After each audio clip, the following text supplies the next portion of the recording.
అక్రమాస్తుల కేసులో రేపు సిబిఐ కోర్టుకు జగన్. వైకాపా అధ్యక్షుడు, మాజీ ముఖ్యమంత్రి జగన్ అక్రమాస్తుల కేసులో హైదరాబాద్‌లోని సిబిఐ కోర్టు. దీంతో ఇప్పుడు 6 ఏళ్లుగా జగన్ కోర్టుకు ప్రత్యక్షంగా హాజరుగా 6 ఏళ్లుగా ఆయన బెయిల్ మీదనే ఉన్నాడు.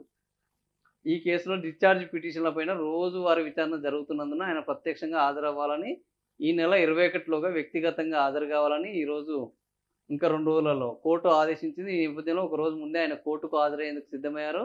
గత నెల ఆయన కోర్టు అనుమతితో ఐరోపా పర్యటనకు వెళ్లారు. ఆ పర్యటన ముగియగానే కోర్టు ముందు ప్రత్యక్షం అవ్వాలని అనుమతి ఆదేశాల్లో న్యాయస్థానం స్పష్టం చేసింది. కానీ ఆయన కోర్టుకు వెళ్లకుండా వ్యక్తిగత హాజరు మినహాయింపు కోరారు. సిబిఐ అభ్యంతరం చెప్పడంతో విధి లేక ఇప్పుడు కోర్టుకు వెళ్లేందుకు సిద్ధమయ్యారు. అక్రమాస్తుల కేసులో 2013 సెప్టెంబరు నుంచి జగన్. సో 2013 ఇప్పుడు 2025 ఎంతకాలం? 12 ఏళ్ళు. 12 ఏళ్లుగా ఆయన బెయిల్ మీద కొనసాగుతున్నారు. 6 ఏళ్లుగా కనీసం కోర్టుకు కూడా పోవడం లేదు వ్యక్తిగతంగా. సో ఇప్పుడు కోర్టుకు వ్యక్తిగతంగా హాజరయ్యే పరిస్థితి వచ్చింది. మరి ఇప్పుడు వ్యక్తిగతంగా హాజరైన తర్వాత ఇది హాజరు కావడానికే ఇంత నడుస్తున్నది. సో ఇప్పుడు ఈయన అక్రమాలు తేలేదెప్పుడు? ఆ వాదనలు పూర్తయ్యేదెప్పుడు? దాని మీద తీర్పొచ్చేదెప్పుడు? ఆ తీర్పుని మళ్ళా ఈయన ఛాలెంజ్ చేయడము, అప్పీల్ చేయడము, అందులో చర్చలు జరగడం, ఇది అయ్యేసరికి పుణ్యకాలం కాస్త పూర్తయిపోతది. ఆయన మళ్ళోసారి నాయకుడు కావచ్చు, లేదా ఇంకేదైనా ఈలోపు జరగొచ్చు.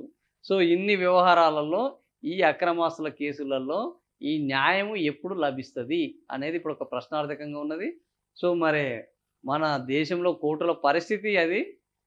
ఒక వ్యక్తి 12 ఏండ్ల నుంచెల్లి బెయిల్ మీద కొనసాగుతున్నాడు. అదే సామాన్యుడు వానికి 2 రోజులకు బెయిల్ ఇయ్యరా అంటే కూడా వాడిని నానా తిప్పలు పెడుతున్నారు. రాజకీయ ఇట్లా ముఖ్యమైన నాయకులు కాకుండా సామాన్య నాయకులు ఉంటే ఒక పోస్ట్ పెడితే కూడా వాడిని జైల్లో ఏసి నానా తిప్పలు పెడుతున్నారు. కానీ ఇట్లాంటి ముఖ్యమైన నాయకులు మాత్రం ఏళ్ళకేళ్ళు ఇప్పుడు చంద్రబాబు నాయుడు బెయిల్ మీదనే ఉన్నాడు. వైఎస్ బెయిల్ మీదనే ఉన్నారు. అనేక దేశంలోని ఈరోజు పెద్ద పెద్ద నాయకులందరూ కూడా బెయిల్ల మీదనే కొనసాగుతున్నారు. వీళ్ళందరికీ చట్టాలు చుట్టాలుగా ఉంటాయి. జైళ్ళు విడిది క్షేత్రాలుగా ఉంటాయి. కేసులు అనేది వాళ్ళ యొక్క పరువు ప్రతిష్టలకు ఒక గీటురాయిగా మారిపోయినాయి. ఎన్ని కేసులు ఉంటే అంత గొప్ప నాయకుడు.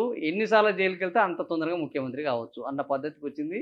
సో ఇప్పుడు ఈ జగన్ వ్యక్తిగతంగా హాజరైతే వచ్చేదేమున్నది, పోయేదేమున్నదని పక్కన పెడితే ఈ అక్రమాస్తుల కేసు మాత్రం ఎప్పుడు తేలుతదనేది ఇప్పటికీ అంతు చిక్కని ప్రశ్న.